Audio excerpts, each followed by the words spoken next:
you doing this afternoon, this I evening? am well. How are you, ma'am?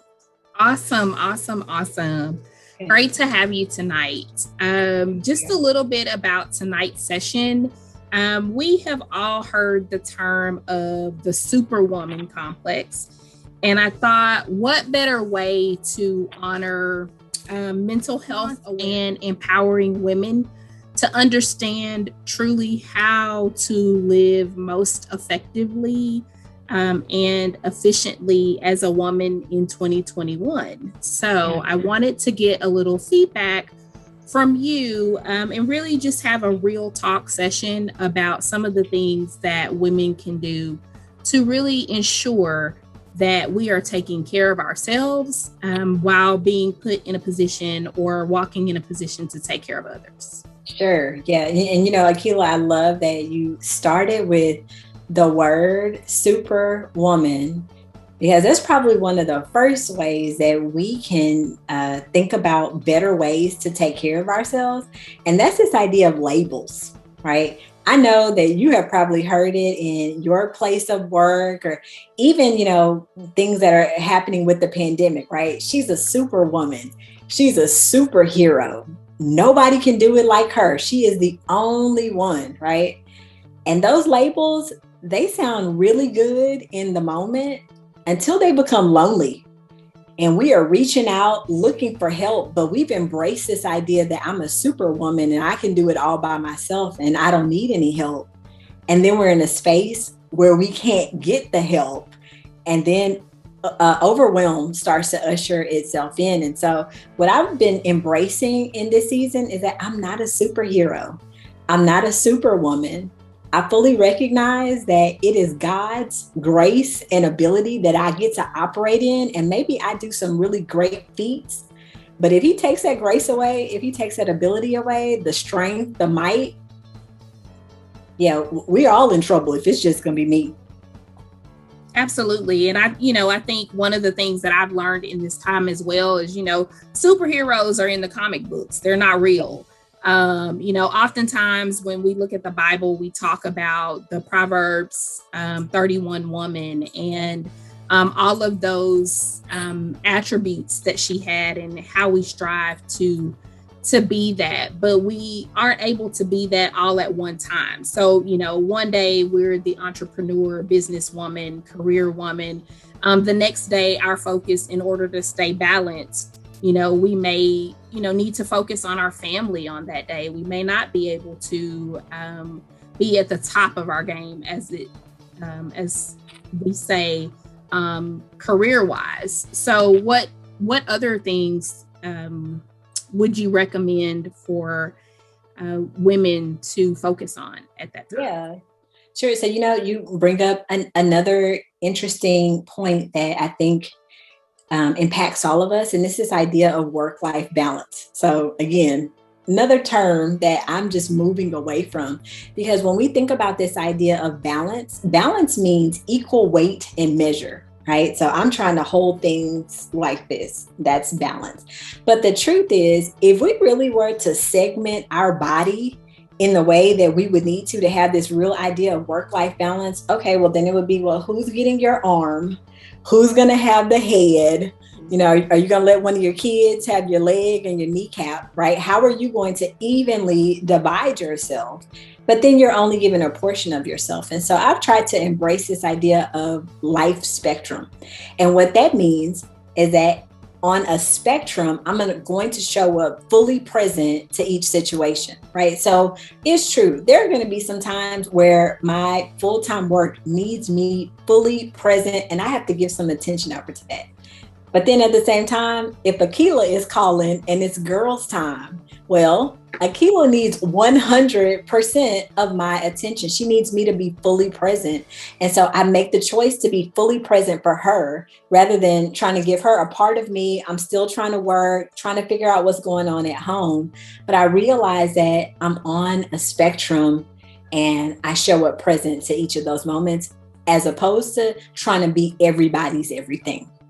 I'm giving that up. Absolutely. Yeah.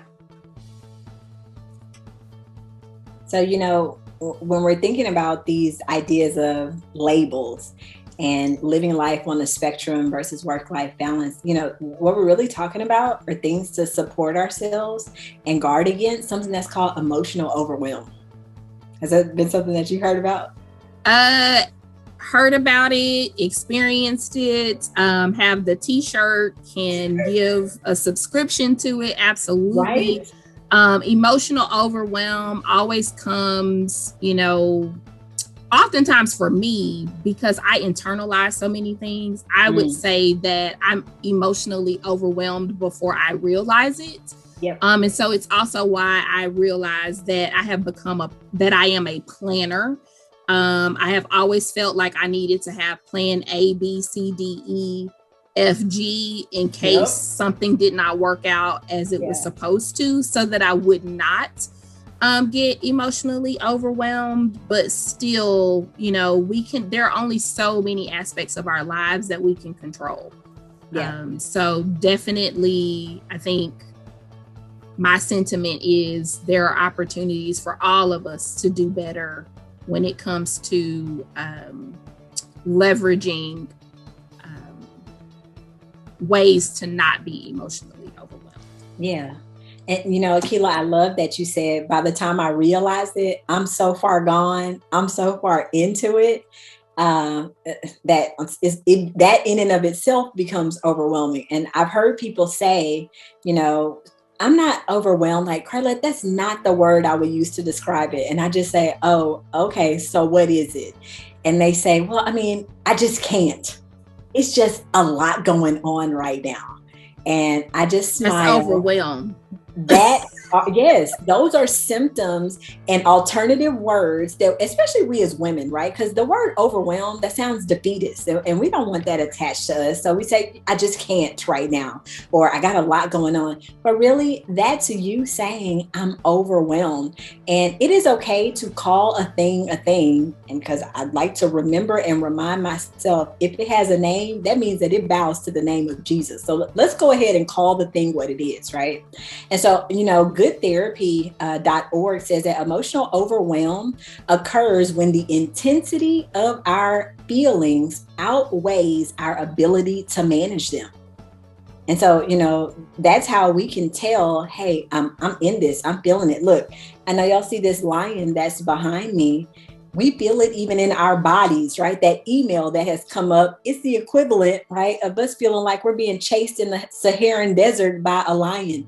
Our bodies don't know the difference. And so then you're like, well, what do I do with this? Thanks, Carlete, for the information, for confirming, right, what I've already been feeling. Now what? Well, there's some things that you can do, some things you can ask yourself. Here's the first question. Does this deserve my attention?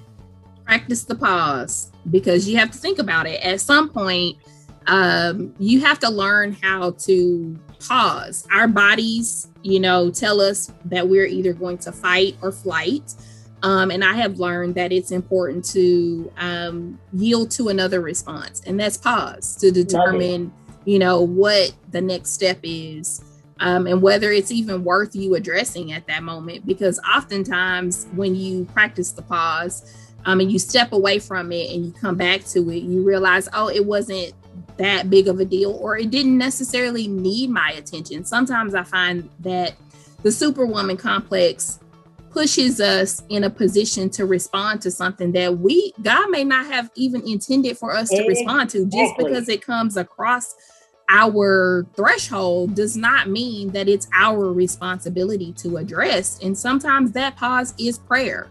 To ask God if it is something that He is going to take care of, or it is something that we need to do in the natural. And what I have found many times is, and I know people say it jokingly, Jesus, take the wheel. And I'm like, please drive real fast. Or if you're going to drive slow, just let me know to put my seatbelt on and sit back and wait.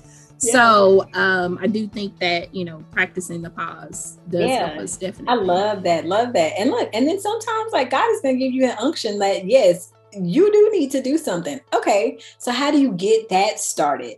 So again, asking yourself, what am I doing? Why am I doing it?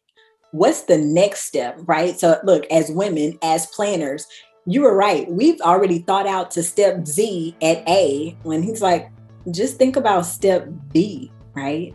To avoid the overwhelm. And then ask yourself, which is, I think, the most important, who am I doing this for? Am I doing this to try to please someone else, to try to gain stature with someone else? Because again, those feelings of overwhelm are going to usher themselves right back in if we don't have some clarity about who we're doing these things for, particularly, at our jobs. And, I remember someone once gave me a piece of advice that I've always remembered. And he said to me, be willing to walk away from anything that no longer serves you, grows you, or makes you happy. Absolutely. I think sometimes too that can actually add to the overwhelm as well, because sometimes we have done things for so long because it's comfortable, that we get overwhelmed with the idea of change. And so I tell people, I challenge myself to change something every day so that even when change is imposed or forced, so to speak, I find that my reaction to it is not as extreme, because I'm in a normal mode of, okay, what can I do to improve? What do I need to stop doing? What can I start doing? But we're human. We all, get into that comfortable mode, and decide, well, I'll just deal with this just a little bit longer. And, God can be telling us it's time to move. It's time to change jobs. It's time to expand, your community, your territory, do something different. Yeah. So what suggestions do you have about handling even that? Yeah. So look, Akilah, again, I am picking up what you're putting down, because there's a sign in my house that says, don't be afraid of change. Be afraid of not changing. And, I really take that to heart, even when I'm looking at just the day to day, right? Changing up the way the place settings are on the dining room table, right? Just that's my thing. I know that's your thing. Just to do something different. And you're right, like this idea of the change in and of itself can feel overwhelming. And there have been times where I've heard from people that they feel like, I don't know where to start. Like, how do I expand? How do I, take that first step? And what I would say to them is make the effort to get to know at least one new person outside of your circle. Because you never know, who that person is connected to, who that person may know, their knowledge, their background, that may take you to the next place, whatever that may be, right? Not just career, but in life, that can, address some of the issues that you may be currently having with where you are with overwhelm. And so, I just always encourage people, take the time to get to know someone new. I think Apostle, he told us one time, he was like, stop looking in your immediate circle of 4, thinking that like those are the only people that God knows to be able to bless you and to take you to your next place. He knows a whole lot more people than you, but he has to have you to cooperate with him, right? You're not just going to stand there not speaking, not looking, not functioning, and things are just going to happen for you. He needs your participation. But when we think about the fear, right, of the unknown, and the fear of like, what are you, Carlete, talking to somebody else? So yeah, let's own the fact that it might be challenging, it might be scary at first, but is the idea of what you're trying to walk away from, right? Does that outweigh what you might be coming into? And it speaks directly to that growth aspect, that change aspect, being open to change and growth.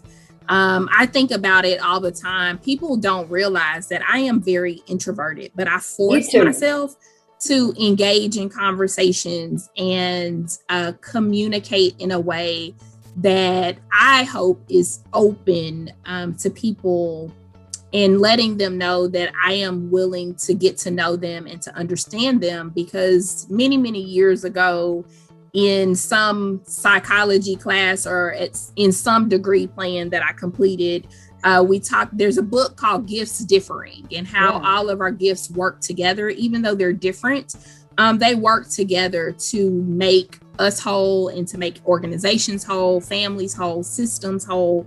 And even it's the same thing about the people that we interact with. I look at my circle of friends, you know, you included, and I don't use the word lightly, and everyone is so different. But when we come together, it doesn't seem like we're all different, but we encourage each other, we empower each other, and give each other different insights to grow. And I always say it's most important.